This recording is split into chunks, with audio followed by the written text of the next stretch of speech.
Buenos días, vamos a comenzar con la clase número 4 dirigida a los alumnos de primer año del taller de Tedeschi. Esta clase tiene como objetivo principal el de ayudarlos a reflexionar la importancia que tiene la práctica del pensar y del dibujar. Son actividades imprescindibles que las consideramos muy importantes y que forman parte del saber proyectar. Es decir, que para enfrentar los problemas del proyecto arquitectónico es fundamental entender de que debemos entrenarnos para pensar arquitectónicamente y dibujar.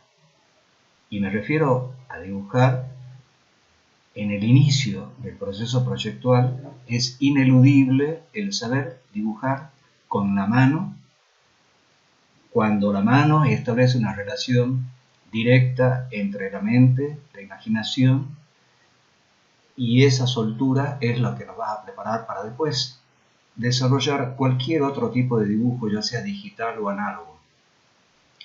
La imagen con la que comenzamos la clase es una imagen del gran pintor Lino Enea Spilimbergo, que dice que pintar es un terrible compromiso, no solo con uno mismo, sino con el mundo. Es decir, que la importancia que tiene el dibujo es fundamental no como un acto individual, sino como un acto que contribuye a sentar el lugar donde nosotros estamos parados. Es decir, pensar desde donde uno está, que tiene el mundo alrededor. Esto es lo que nos parece importante referirse adecuadamente y darle la importancia que muchos no le asignan al dibujo en el comienzo del proceso del proyecto. Nosotros consideramos que tanto el dibujo como la realización práctica de maquetas o de volúmenes tridimensionales son los que van a sentar las bases para poder prepararnos para el paso siguiente, que es el proyectar. En ese sentido, Guillermo Roux, un gran maestro del dibujo en la Argentina, dice: no creo mucho en las palabras, solo a través del dibujo voy reconociendo las cosas. Las formas me hablan, me transmiten una sensación, y yo creo en esa sensación. Le he encontrado sentido a la vida a través del dibujo. El dibujo es una forma de conocimiento, es una conquista mental que solo le pertenece a los humanos. Es una forma de hacer y entender el mundo. Reconociendo el mundo que nos rodea, iremos construyendo nuestro propio mundo. Es una maravilla este texto porque define de alguna manera el alcance y el sentido del dibujo. He preferido colocar estos dibujos de Guillermo Roux, un paisaje que puede ser en algún lugar del norte argentino, y un cepillo. Ese cepillo perteneció a su padre, y ese cepillo lo usa todos los días cuando tiene que limpiar su mesa, su tablero de dibujo. Es decir, que adquiere un sentido de pertenencia, un sentido de relación afectiva, que no es un usuario, no es el que usa el cepillo. El cepillo es él y lo dibuja, porque se merece que sea dibujado. Entonces, esa relación emotiva, emocional que uno adquiere con un dibujo, que uno adquiere tocando lo que uno ve, es una relación que uno la debe aprender a educar. Otro caso muy interesante es el del actor Julio Chávez, que si ustedes lo pueden reconocer, ha realizado muchas novelas y trabajos en televisión. Julio Chávez es un actor, pero que además es un gran dibujante y un gran pintor y escultor.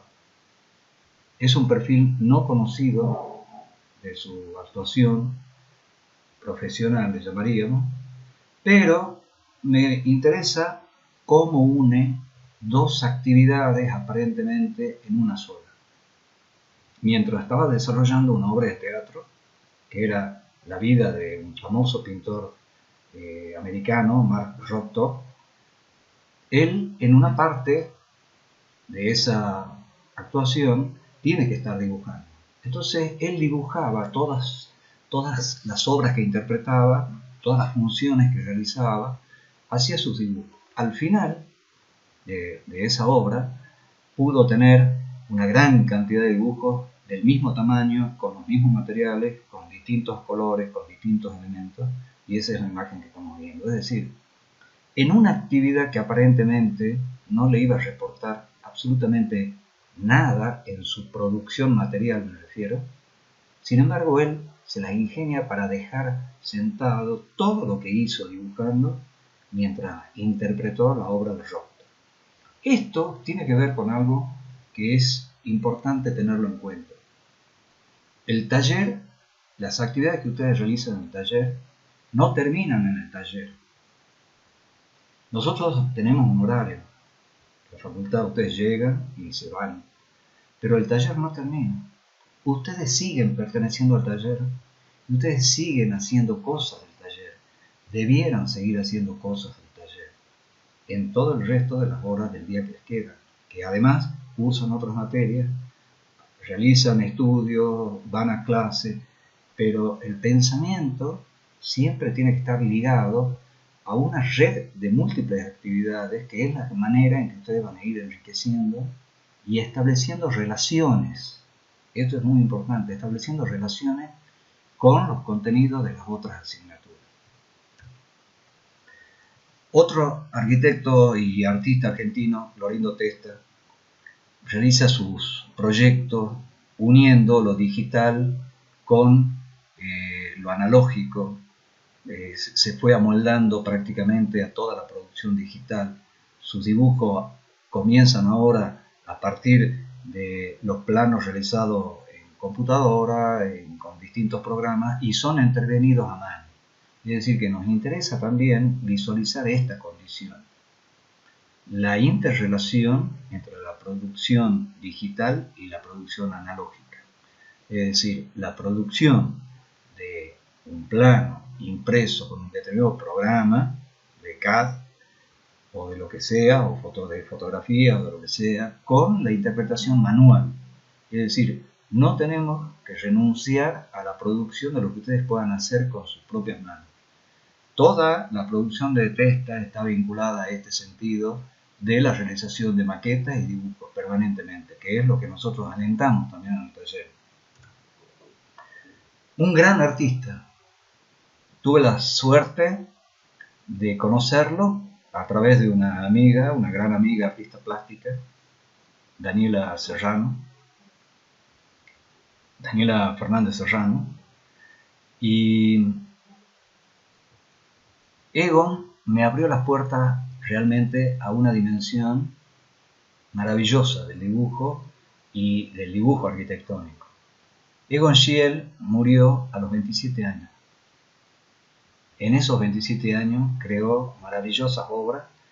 Una de esas es la que está acá a la izquierda, en donde un croquis de algún pueblo austríaco o alemán, pero fíjense cómo pone el color.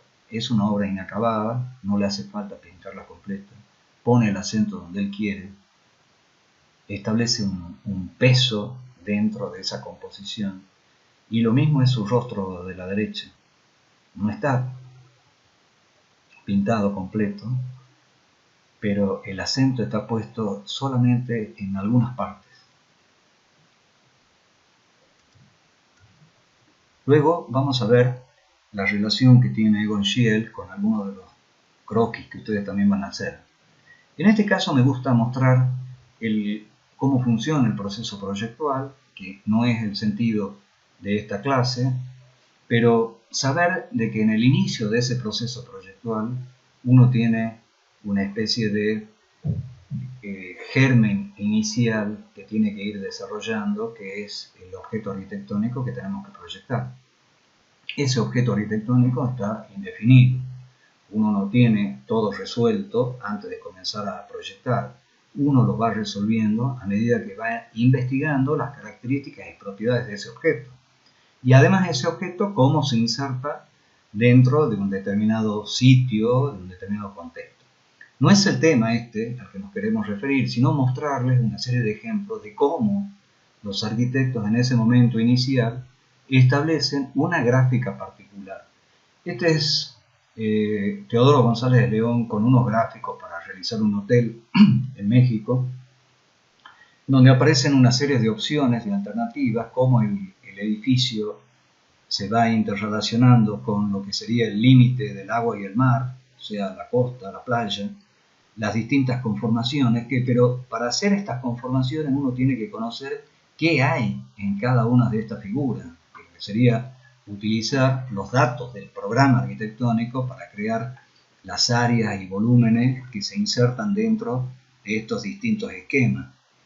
No importa que ahora no lo visualicen del todo, pero sí es interesante analizar estos dibujos para que ustedes vean cómo estos croquis, estos dibujos rápidos, pues no sabemos si es que son unas plantas, unos cortes, unas elevaciones, porque están indefinidos y porque el único que le sirve interpretar estos dibujos es el propio arquitecto.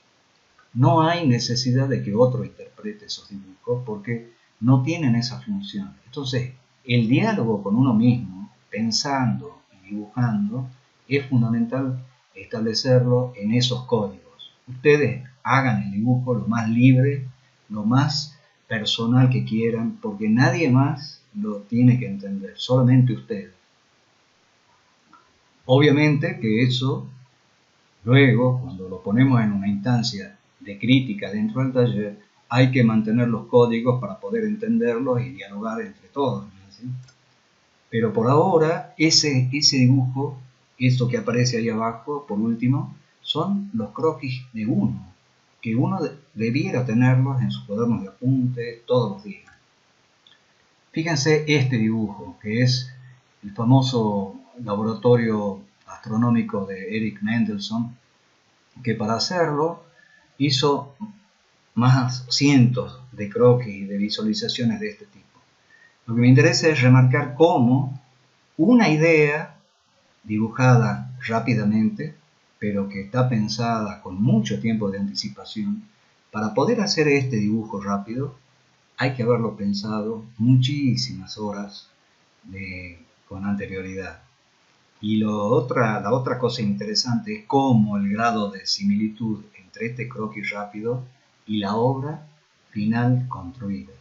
Porque entre un croquis que uno hace al comienzo de un proyecto hasta que la obra se materializa, pueden pasar muchísimas situaciones de cambios permanentes. En este caso es un hermoso ejemplo de cómo se mantiene el edificio construido fiel a la idea inicial.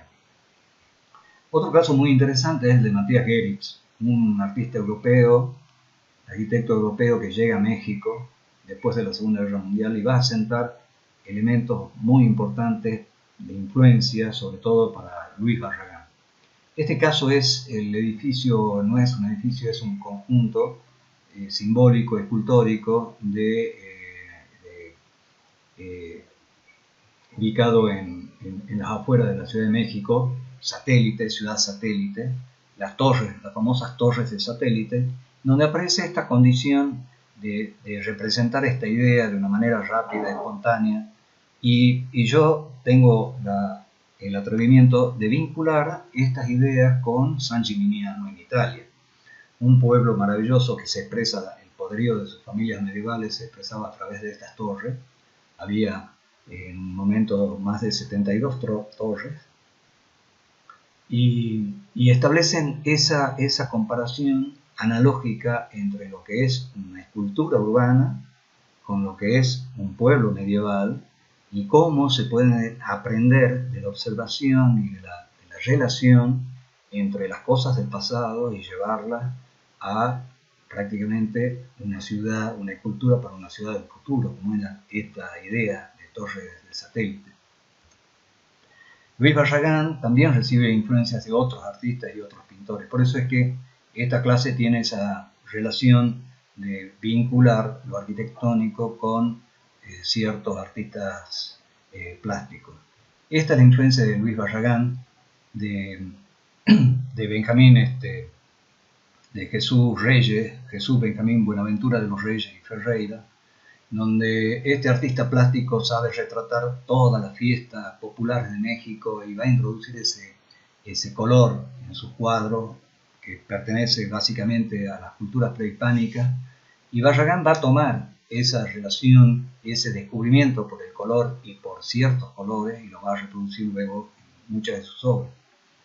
Este es un artista muy característico de España, es Fernando Zóbel, proveniente de una familia muy reconocida de Filipinas. Hace un doctorado en filosofía en la Universidad de Harvard, un hombre de una gran fortuna, y comienza a realizar sus trabajos en pintura y va a provocar que la ciudad de Cuenca tenga el Museo de Arte Abstracto prácticamente donado por Fernando Zóbel. Él compra una de las casas, particularmente es esta casa, las famosas casas colgadas de Cuenca, y lo va a posicionar a esta ciudad dentro del ambiente cultural europeo como una de las principales ciudades al albergar este museo importantísimo de arte abstracto. Obviamente que también la obra de Fernando Zóbel como pintor abstracto es maravillosa, una clara influencia de la caligrafía china, trazos rápidos, contundentes, fuertes, y esa relación entre artista y ciudad me parece que es sumamente importante. Es decir, fue tan importante Zóbel para la ciudad de Cuenca que el día que muere paró toda la ciudad. Toda la ciudad fue a su sepelio. Es decir que la relación entre un artista plástico no es solamente con el lienzo o el papel o la lámina que pinta, ni tampoco es solamente con el destinatario, con aquel que compra sus trabajos. Es en definitiva con su ciudad y con el mundo. O la relación de Antoni Tapí, pintor español, catalán, que desarrolla también una producción tipográfica, una producción una gran producción en diseño gráfico también. Establece un punto de referencia en toda Barcelona. Visitar el museo Antoni Tapí es toda una maravilla de aventura permanente. Y nos vamos a referir también a John Hudson, este famoso e importante arquitecto que fue el que proyectó la ópera de Sydney. La ópera de Sydney proviene de un famoso concurso a los fines de la década de los 50, un famoso concurso internacional en donde se presentaron más de 400 proyectos de todo el mundo. El jurado que tuvo que revisarlo ya había descartado muchos trabajos, pero faltaba un jurado en participar, que era Saarinen, Eliel Saarinen. Entonces le muestran a Saarinen cuando llega, le muestran los trabajos ya elegidos por el resto del jurado y le dicen: si te parece que algunos de los descartados los puedes considerar, recorre el salón donde estaban expuestos, se imaginan, 450 trabajos, elige, ve este croquis de Hudson, este croquis rápido, un esbozo particular, levanta este trabajo, lo lleva ante el jurado y les dice: acá está el primer premio. Ese maravilloso edificio hoy está construido, es el símbolo de Australia y es producto de un famoso croquis. Otro arquitecto interesante también por su calidad y en resolución de los espacios y la relación de esos espacios con el exterior y la producción, obviamente, de su trabajo gráfico, es Alberto Campo Baeza, con una gran influencia, obviamente, del maestro Le Corbusier. Pero estos croquis señalan esa rapidez, esa espontaneidad de la búsqueda de algo sensible en muy pocas líneas. Y eso es fundamental tenerlo, asimilarlo y tener la valentía de dibujarlo. El dibujo no es perfecto, no es una perfección. El dibujo debe cumplir con esa perfección, pero además debe cumplir con otras condiciones. condiciones, que es la espontaneidad, la rapidez, la duda, la contradicción. Estos son los dibujos de Oscar Niemeyer. Cuando les recomiendo ver los videos de Niemeyer cuando está dibujando, para que se den cuenta cómo hay una gran fluidez entre lo que él imagina y cómo lo dibuja. Entonces, utilizar esta condición de la escala, de la distancia, del emplazamiento, del sitio, obviamente que es una cualidad innata, pero uno la puede desarrollar, uno puede lograr de que tengamos esa fluidez, esa característica, esa plasticidad, esa soltura en el trazo. O cómo no referirnos a este croquis, un croquis del famoso Museo de Guggenheim de Frank Gehry. Es decir, la relación entre lo que se piensa rápidamente, esbozado a través de algo que no va a poder ser construido a partir de esto. Sabemos que no lo va a hacer, pero que establece un código, una referencia, una soltura que luego se va a conseguir a través de un programa altísimamente complejo, un programa de aeronaval incluso, para lograr estos muros de doble curvatura y poder llevarlos a la construcción en el mundo real. Este croquis me parece interesante a pesar de su simpleza y su singularidad y es un tanto naif, pero sí me parece interesante cómo a partir de un contexto tan fuerte marcado por esa condición de acantilado en el desierto, estos arquitectos peruanos de origen francés, Sandra Barclay y Jean-Pierre Cruz, pueden desarrollar una obra muy interesante a partir de elementos muy simples. Otra condición del dibujo: dibujar dialogando con uno y con el otro. Estos son dos dibujos míos en donde aparece, esto es una servilleta que vendría a ser como una pequeña parte de esta hoja. Esta es una hoja 4.